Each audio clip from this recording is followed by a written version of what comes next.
If cursing is a sign of intelligence, then these two are brilliant. Meet award-winning radio show hosts Jonna Spilbor and Keryl Pesce as they interview smart people, unwind, and cut loose, and offer up a tidbit or two of advice to help you grab the world by the balls. It's Happy Hour. Live straight up, with a twist. Alcohol may or may not have been involved in the making of the show. Please watch responsibly. Welcome to Happy Hour with Jonna and Keryl. I'm Jonna here with my co-host Keryl. We have a fantastic show for you today, one that's actually really near and dear to my heart. We're going to be talking both of our hearts, yeah. That's true, and our guests' hearts. We're going to be talking about life after divorce, but in a positive light. And before we get there, let's thank our studio audience.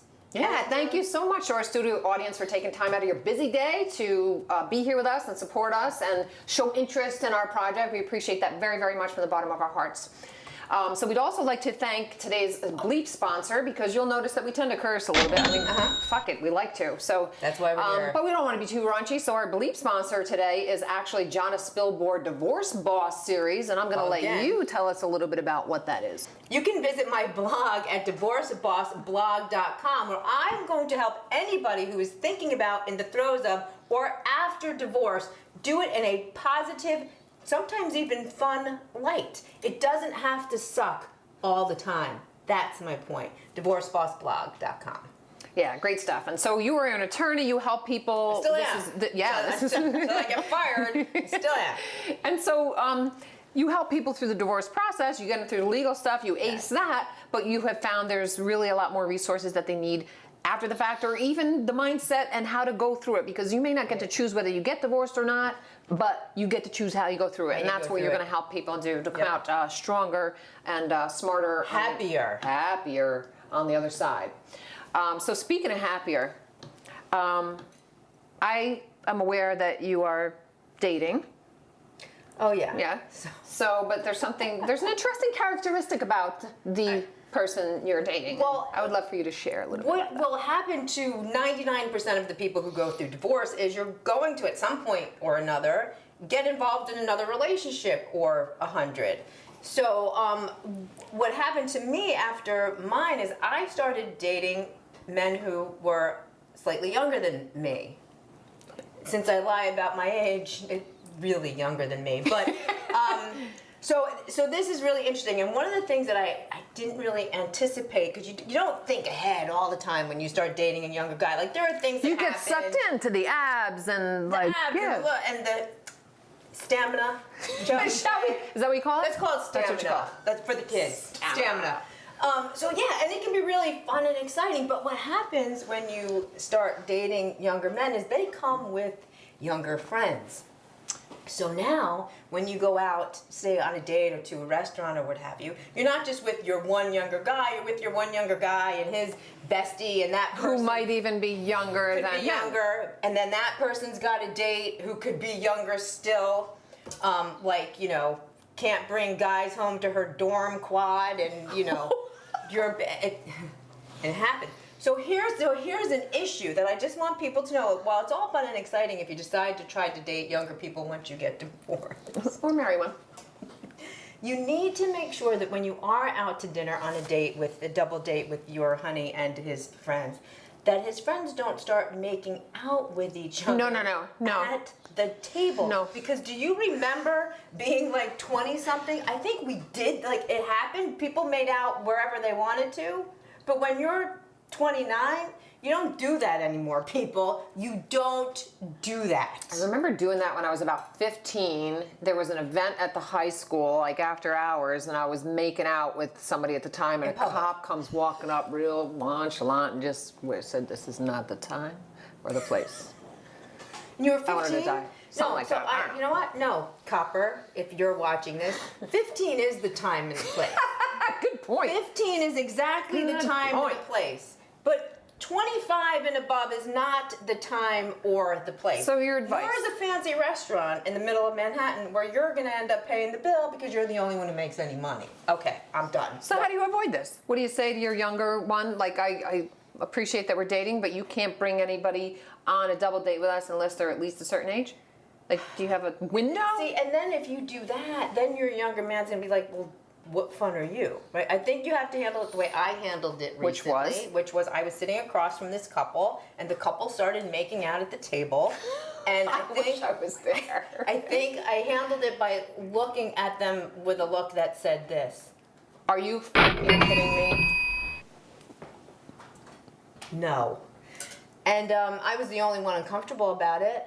I was the only Everybody one else is eating their uncomfortable soup or whatever, and you're like, And I think I ordered another martini, but I'm just saying, I don't think you can control it. You just need to be prepared for it. Just like if you started dating older people after your divorce, I'm sure there are things you have to be prepared for then too. I'm not even going to go there. I don't even want to go there either. Not going to do it. No. You know what? Go ahead, make out all you want. I'm good with that. All right, so let's get into our topic today. Yes. What we wanted to do, this show is about helping people live a better, happier life, plus us occasionally making assholes out of ourselves, which we're actually pretty good at. Pretty fucking good at. But we have with us here our very good friends Amy and April. Both divorced. Both divorced, but both learned a lot and are both in really good places, as are all four of us actually, have gone through divorce. Look, there's no two ways about it. Divorce fucking sucks when you're going. Whether you're the one who wants out, whether you want it doesn't, no matter what, it ain't fun. It doesn't have to suck. It doesn't have to suck. You're right. There's a way to go about it, but there's choices you make along the way. So we wanted to bring in some of our good friends, gal pals, and As proof that going through divorce can be tough in the moment. There are ways that Jonna Spilbor can teach you to go through it better, but there are ways that you can focus on what you want and come out better, stronger, happier on the other side. So welcome. Welcome, Amy and April. Thank you. To the show. So both of you are divorced, right? And both of you are since remarried following your divorce, right? So I have a question because, I have hundreds of clients who are going through divorce. What is, in your opinion, the suckiest part about the process? About the process itself, not about the legal process of going through it. The legal process. Is the suckiest part? The entire thing. It is. Well, my work here is done. It's all, there's nothing that's good or bad about it. It is what it is. So, but the worst part is the legal process, is having to admit that we're here and this is what we have to do, whether you like it or not. And there's a whole bunch of people that are now going to look into our lives and going to see that we are in this fishbowl and we're completely exposed. So the exposure, I think, good or bad, whatever your marriage was, once you become divorced, whether or not you want it or you don't want it, you become exposed. And your entire past is exposed. Were there certain decisions for you personally along the way when you recognized, look, I'm here, this is happening, this needs to happen, that helped you keep your head on straight, your priorities straight, that helped you get through the process? My daughter. I knew you were going to say that. Yeah. So children, again, it's all very specific to your certain needs. It's like a pair of shoes. None of them all fit the same way. Divorce is a lot the same way it was for me. My daughter was my guiding force. She was always my target. How old was she at the time? When we got divorced, I think she was 4, 3 or 4. And it was a long time coming. So, but she was always the center of what was right and what was wrong. See, I think that's very important, and a lot of people only pay lip service to that notion, because you should always, one of my favorite phrases is always love your children more than you hate your ex. And don't use the children as a way to punish your ex during the divorce process, because number one, the kids don't deserve it. And number two, you are only going to make it more painful for everybody. Yeah. But a lot of people say that they're putting the children first, but they're not actually putting the children I first. have a really good piece of that was exactly my advice for everyone going through divorce is your children, for the first 5 years, your kids don't remember anything. So, a little bit of, a lot of bit of anything. But they're kids for far less of a time than they are adults. So they're going to remember in that 15 years, all of those things that you did in the meantime, when they turn 20, 21 years old, all of a sudden they become adults, and they remember what you did. So like How you it handled is a yourself. and how you handled yourself. So like you have children for a very short time, and they're only little kids that you're allowed to influence for a very short time. At 20 years old or 21 years old, they're like, I don't agree with what you did, or do agree with what you did. So like, take advantage of that time. Like after 20 years old, you now know that you handled yourself 110%, and your kids are going to respect you because of it. I had someone say to me once, who had just found out that her husband wanted out of the divorce, and her email to me. Wanted out of the marriage or wanted out of the divorce? I'm sorry, wanted out of the marriage. She said that her husband asked for a divorce the day before, and she said, "My children will be proud of how I do this." And I thought to have that presence of mind right from the beginning, powerful. Yeah. So let's go to April. April, you had a bad experience, a marriage that didn't end well. Yes. Luckily, we did not have children at the time. But we had dated, I mean, it was one of those, I met him at 21, we got married at 25. So throughout my 20s, which is a very, that's where you grow the most, between 21 and 30. I would agree, a lot. Yeah, you just find yourself, you decide what direction you want to go in. He's very controlling. So at first it was, when you're that age and you're unsure of yourself, at first it's appealing. Oh, he cares about me. You look at that domination as appealing. I'm like, oh, he cares, he loves me, blah, blah, blah, blah. And then as we got married, it became less appealing. Right. Go figure. It became more, jealousy, domination. I don't want you to wear this. I don't want you to go see this person. I don't want you to go see that person. Your hair's too long, blah, blah, blah, blah. You wear too much makeup. It became much more of a controlling issue. Right. And so it took me a long time to change my mindset from this was, I found that so endearing to, wow, this guy's psycho. So it took me a long time to figure that out. And Did you initiate it? Yes. Initiate the divorce? Yes, I did. So, but in a case like that, where we are 5 different people from the time we're born to the time we hit 40, right? We really are. Mm-hmm. So when you realize at first it's all roses and sunshine, and then you decide, because you're getting older, that, look, I don't want to be controlled. I want to be me, and I want him to be him. Did you attempt therapy first? Yes. Was it you did? Yes. And then failing that is when you said, I can't continue. And he didn't think I had the guts to do it. To get divorced? Yes. He did you a favor. Yes. He did you a favor because you were like, me, watch this. He said, you can't do this. You'll never be smart enough to do that. You can't do that.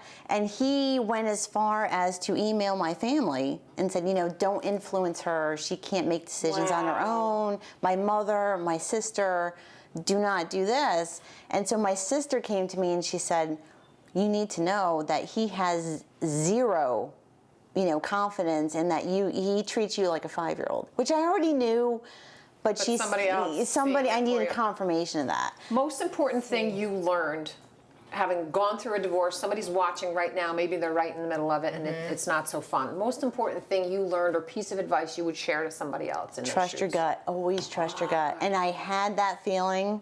And I knew it. And I said, you know what? I sat in the front porch about a month before I got married, and I had a bottle of Sutter Home White Zinfandel and a Hershey bar. Thank God you've grown. Exactly. And I sat there with my mother, and I'm like, Mom, I'm scared. Oh, wow. I said, I don't know if I should do this. And my mom, they had already invested $10,000. My parents were divorced. I'm a product of divorce. My dad said, whatever you need, I'm going to give you 5. Mom will match it, blah, blah, blah. Paid for the flowers. And I sat there and I'm like, I just don't, I don't feel good about it. And my mom said, cancel the whole, sorry. You can. The whole fucking thing. That's money. Cancel the whole thing. Cancel it. I don't care. I call my dad, cancel it. We're done. Move on. And I said, and then I call my soon-to-be husband, oh, it's just cold feet. That's what everybody you're fine. It as, cold and feet. I went against my gut. And I've never done it since. So then always trust your gut instinct. When you decided to get divorced, then that also had to be a gut instinct. Absolutely. I never looked back. I never doubted it, and I never looked back. So I think a lot of women they don't trust their gut because they're so afraid to be alone. Once you know what you know, the unknown scares the shit out of you. That's what I dealt with when my ex had an affair, and in the beginning it was unclear whether we were going to try to work it out or not. And then when it was clear we were going to go our separate ways, I realized again, you don't always get to choose what you go through, but you get to choose how you go through it. And I chose to not fight with him, to not hurt back. I had every right to, and I even had friends that would, well-meaning friends that would encourage me, I can get him. That really never helps in the long run. It creates more stress for both of you. You're not going to win. They'll just figure out another way to get you back. And it turned out in the end, how I handled it, number one, was incredibly empowering. He ended up defending me later on to the mistress, because the mistress didn't like the fact that we didn't fight. And he said, if Keryl is as big of a person as she is to not fight with me, I'm not going to fight with her. And that was very, very empowering. It was a position of strength, but it wasn't a position of fighting. So that was a big lesson that I learned. And then from there, once the emotions started settling down, I was like, okay, what do I want now? So let's talk. We have another few minutes here. If maybe, Amy, you want to start with, okay, so you're coming on the other side of divorce, now setting your sights on what kind of a life you want to live. Maybe you can give people an idea of where you are now and how that came to be. I came from a really bad previous relationship, abusive in every part of everything, but I am now in the best marriage I could possibly ever dream of. So, and it was all about finding me first. I think after a really bad divorce, the best thing you can do is take some time to find yourself, because, like with every tragedy, and divorce is a tragedy, whether you wanted it or you didn't. Divorce is a tragedy. With every tragedy, it's the same as the grieving process. You have to go through it, and part of that grieving process is knowing and becoming who you are, who you're meant to be. And going from there. And I love, love, love that you just said that, because sometimes we're in the throes of that pain and our self-esteem is either on the floor or fucking non-existent, and we want something to fill that void so we feel validated again. So we want someone else in our life to help us feel better about ourselves, and that's really giving your power away. You get immediate relief by feeling wanted and needed again, but it's risky, because then now you're happy again because somebody's there, but then they go away and you're fucked again. So I love that you said that. I think it's so important. If you are coming out of a divorce and you're feeling the pain, we feel your pain. We've been there, but understand getting in touch with who you are, what you like again. I remember that was one of the first questions a counselor asked me. It's like, now is your time to do what makes you happy. What makes you happy? The one thing I didn't have a clue. So I had to get in touch with that again. The one thing I don't agree with, as much as I love you, is I don't think divorce is a, quote, tragedy. I think it's an event. I think it's a life-changing event. It can be good, it can be bad, it can be indifferent, but it's not a tragedy in the sense of, well, I don't see it's tragic for you because you found yourself and now you're in the most awesome relationship ever. So I look at that as a positive. And in the end, absolutely. In the end, I don't think many people going through this situation, I think they'll agree with you. When you're going through it, it feels tragic, but it really isn't. Like one of the things I like to say is, divorce marks the end of your marriage, but it's also the beginning of the rest of your life. How do you want to start the beginning of the rest of your life? Oh, woe is me, or I'm fabulous. And where do you want your brain to stay? In the exactly that. In the past, it shouldn't have happened, and you're resisting the reality of just what is. It is. It happened. So what's next? So April, we're going to wrap up here shortly, but tell us a little bit about where you are now and what it took to get there. It took me, and you're right, it took me 10 years of dating, younger, older, and just finding myself.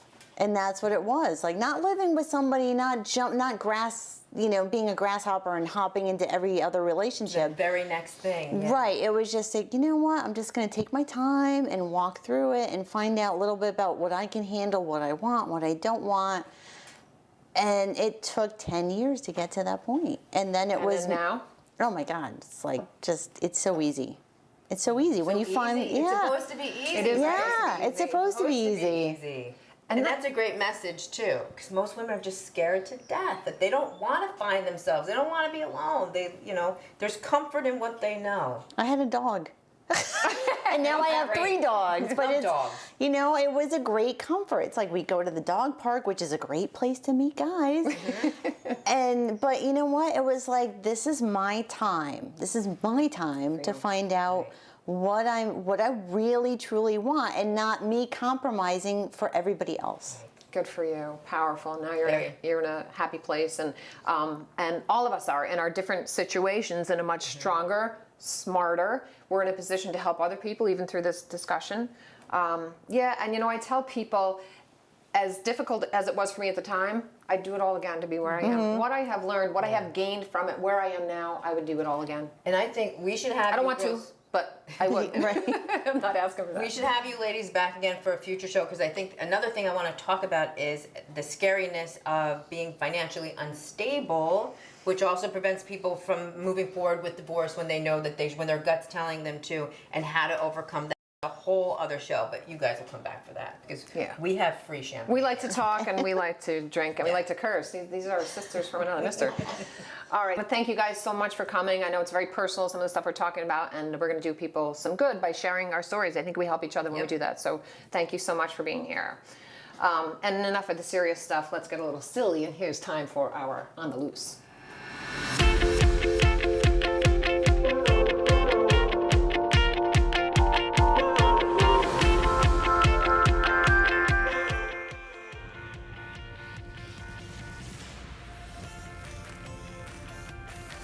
You guys seem to have a bit of experience being this mischievous. Can you explain where that comes from? Nope. I got nothing. I really don't. Boredom.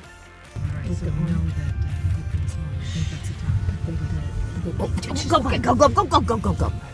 As we were mentioning, every good caper starts with some pre-con and con. Now, I'm a little concerned that the victim has a note in her front door. The TV is on. The door is shut. There is a note on it. I wanted to check out what that note says. You can't move the driveway. Shh. Okay. All right. So, let's just go by one more time. Slowly. We don't want to draw attention to ourselves. I think the slower we go, the more attention we draw. What is she watching? Did she just put her awning down more? Oh no. I think she might be on to us. I better put my stash back on. All right, we are at the location. We're at the scene of the... And what are you would doing? be What are you doing? What are you doing? If I get a mugshot taken, I need to look good.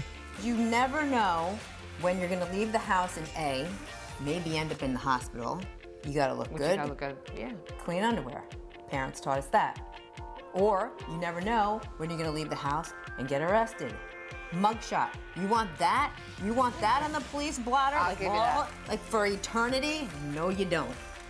Like, this whole thing is going to be fixed by that. That reminds me. We need to talk about this. If we do get arrested, what's your fake name gonna be? Jonna Spilbor. No. You need a better fake name. Cat Baloo. That's good. I'm Fifi LaRue. Okay? Cat Baloo and Fifi LaRue. You call me Cat, you call me Fifi. Right, we don't Fifi. crack. We do not crack, no right. matter what. All right, let's move. Let's roll it. Roll it. Oh, maybe I should take my seatbelt off. We're safe cat burglars.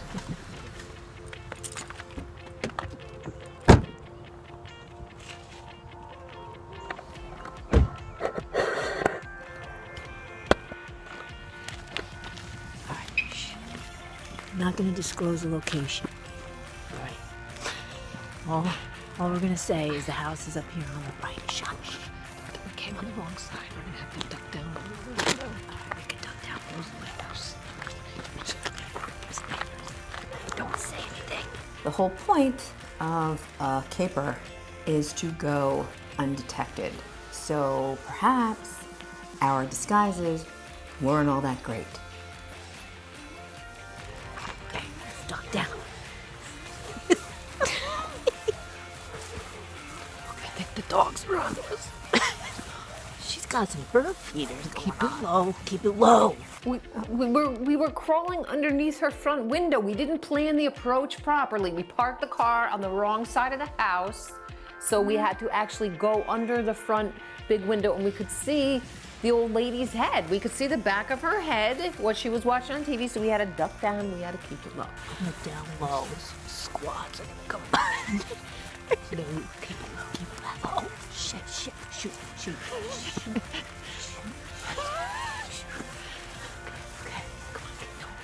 Oh, wait, we can't do it. Use the other door. We can't do it there.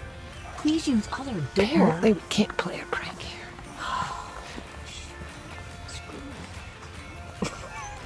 It's important to be courteous when you're harassing the elderly. My mom raised me right. Oh no, there's another note. There's another note. I don't think it's a note, it's a picture. Oh, look at this. I don't think this lady's too friendly. This is what we have come across.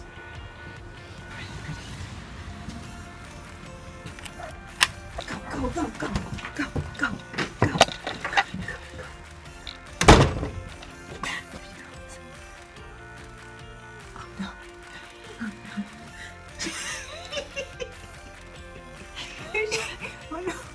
She's locking us out.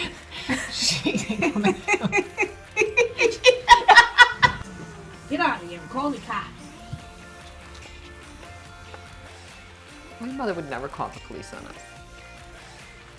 We were too good. I mean, I think the disguises were too good, and we were too fast. We were way too fast. Even if she called, we were halfway down. To catch us. Get out of here.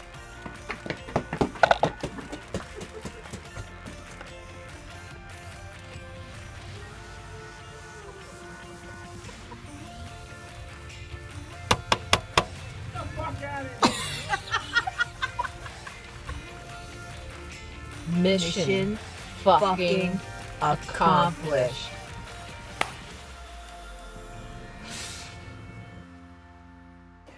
All right, so mission was accomplished, right? Yeah, so thanks again to our sponsor, Jonna Spilbor. That's me. Divorce Boss series, and our live studio audience for taking time out to be with us here today. Again, our guests.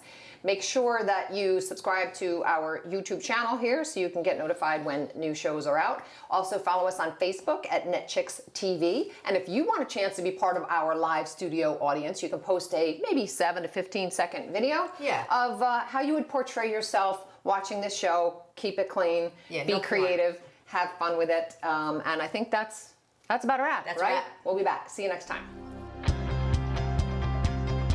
Do you want to welcome, since I'm going to thank the sponsor? I'm going to lead you back to the sponsor. You welcome. Yeah, I could do both. It was just to sync up 3 cameras, so my edit, I line it up. Welcome to Happy Hour with Jonna and Keryl. I'm Jonna, my co-host Keryl. That's it. Oh, wait, outtake. All right. Again, 2 more in-studio live guests. Great topic. I mean, how many of you have ever gone through divorce? No, anybody? Oh, fuck yeah. That's my life. No. Yeah. Yep.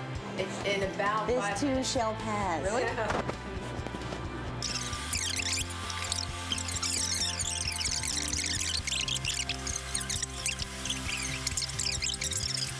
I gotta get back to her today. Wow. They're about a mile long. Going. Train coming around, and we got all day. Train kept it rolling. Not that we got 3 cameras on us and a show to do here, but just take your time. When I'm watching TV in my bedroom and that thing goes by, you have to turn the TV up or you will not hear it. It's weird.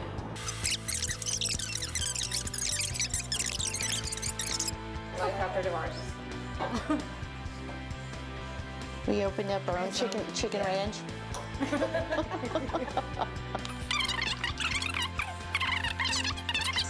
How do we get on this topic as well? Poor Howard's Chicken Ranch, it just was a natural progression of downward spiral.